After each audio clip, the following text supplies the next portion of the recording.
তারা এটা সই করবে না। তাদের যথেষ্ট যুক্তি আছে, তারা সেই যুক্তি তারা দিতেও প্রস্তুত, তারা বলেছেন তারা দিবেন। মূল জায়গা কোথায় গড়াচ্ছে আমি আপনাকে আবার একটু ধারণা থেকে কথা বলি। সেটি হচ্ছে এই জুলাই সনদ না হলে নির্বাচন করব না। দেখবেন যে এরা এসে এই কথা বলতে শুরু করবে, কারণ নিজেরাই সই না করে এখন বলবে এইটাতে সই ছাড়া আমরা নির্বাচন করব না, এইসব দাবি তুলতে শুরু করবে। এর কারণ হচ্ছে নির্বাচনকে কোনো না কোনোভাবে পিছিয়ে দেওয়ার একটা চেষ্টা চলছে, এবং সেই চেষ্টার একটা অংশ হচ্ছে আমরা সই করব না এটা বলা। কেন করবেন না? আপনাদের নিয়োগকৃত লোকেরা এটা সই করেছেন। পুরা জুলাই সনদ প্রণয়নের সময় ঐকমত্য কমিশনের বৈঠকে আপনারা ছিলেন না। আপনারা তো দাওয়াত পেলেও যেতে পারেন, প্রধান উপদেষ্টার কাছে দাওয়াত ছাড়াও যেতে পারেন। আমরা দেখি নাই যে এনসিপি দাওয়াত ছাড়া হাঁটতে হাঁটতে ঢুকে গিয়েছে প্রধান উপদেষ্টার বাসায়। আমরা এই খবর পড়ি নাই, পত্রিকাতে পড়েছি। সেখান থেকে বের হয়ে এসে তারা ঘোষণা করেছে, প্রধান উপদেষ্টা পদত্যাগের আকাঙ্ক্ষা জানিয়েছেন, উনি খুব উষ্মা প্রকাশ করেছেন। বলেছিলেন না তারা? বলেছিলেন। তাহলে আপনারা এত কিছু জানতে পারেন, এত কিছু করতে পারেন, আর এখন বলেন আপনারা জুলাই সনদ পড়েন নাই। আপনাদেরকে পড়তে না দিয়ে এটা বানিয়ে ফেলেছে। আর আপনারাই যেখানে পড়তে পারেন নাই, জনগণ পড়বে কখন? তা আপনারা যে সই করে দেবেন নিজেরাই না পড়ে, ভালো কথা, আপনারা সই করছেন না। বলেন নাই কেন যে তারা সেটা দেখতে পারেন না? আপনি দেখেন অনেক স্ববিরোধী কথা আছে। আমি তো আশা করছিলাম তারেক আসবে, এরই মধ্যে তারেক এখনো আসে নাই। অনেক স্ববিরোধী কথা আছে। প্রথম স্ববিরোধিতা হচ্ছে আমরা জানি না।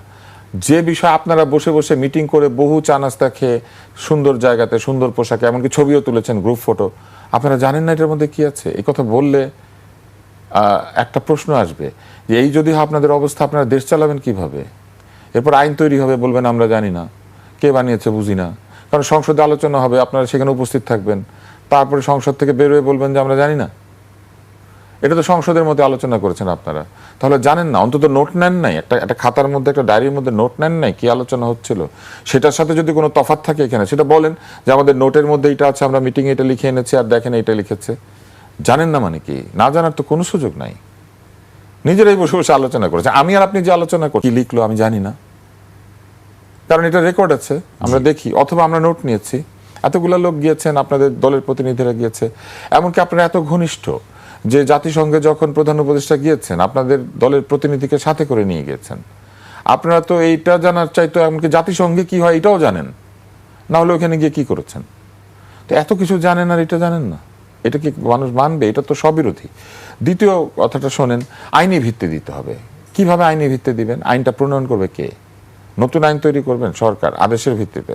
নির্বাহী আদেশে দেশ চলুক, এটাই চাচ্ছেন। নির্বাহী আদেশ তো গণতান্ত্রিক না। নির্বাহী আদেশ হচ্ছে একটা জরুরি অবস্থা, একটা জরুরি ব্যবস্থা, বিশেষ একটা মুহূর্তে বিশেষ প্রয়োজনে নির্বাহী আদেশ জারি করতে হয়। এক্সিকিউটিভ ডিসিশনে তো সরকার চলতে পারে না, রাষ্ট্র চলতে পারে না। গণতান্ত্রিক সিদ্ধান্তে চলতে হবে, আলোচনা হইতে হবে যে কোনো আইন প্রণয়নের আগে। আইনের